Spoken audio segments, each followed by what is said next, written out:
Hi everyone, respect everyone here, the internet's busiest music nerd. And it's time for a review of the new Sam Smith album, The Thrill of It All. I see you wearing that ugly red shirt, Anthony. Don't you dare do my boy Sammy wrong.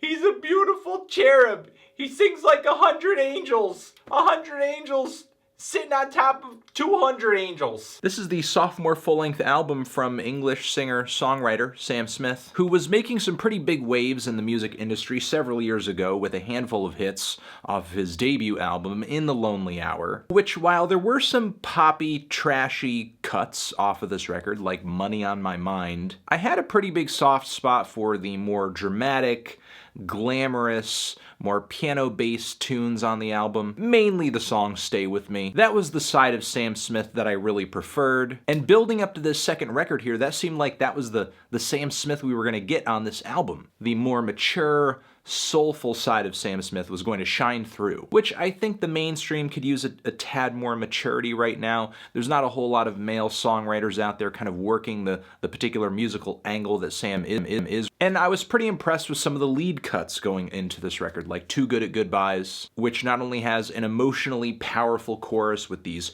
rushing, huge, gospel choir-sized group vocals, but the lyrics of the song are pretty sweet, pretty much about building up emotional armor to being mistreated in a relationship to the point where you gain the courage to remove yourself from it and you become good at goodbyes. The swelling strings, the somber piano, it's a legitimately beautiful track in my opinion. And it's pretty straightforward too. It's as catchy as it is intensely and directly emotionally cutting. So I was kind of looking forward to hearing Sam deliver this gauntlet of depression ballads on this new thing, but unfortunately the deep cuts on this record are not really up to snuff in my opinion. In fact, I think Sam kind of exposed a lot of his shortcomings as a songwriter on this record, because the album doesn't really offer much more than banal lyrics, quivering vocals. God, the vocals, they quiver. They quiver. They don't stop.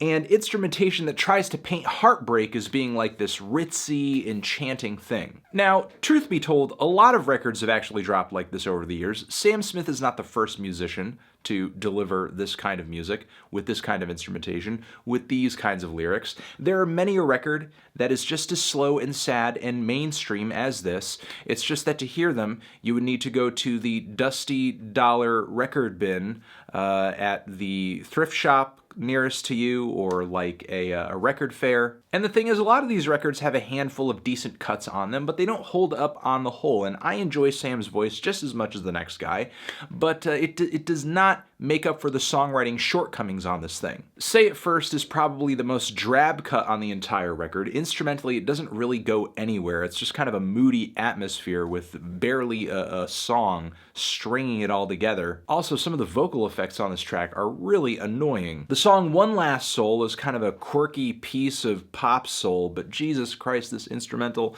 it sounds like I'm listening to like a Mariah Carey Christmas CD circa 1994. And Midnight Train, come on, dude. Like, I was totally on your side when Tom Petty came after you, saying that Stay With Me just totally ripped off I Won't Back Down.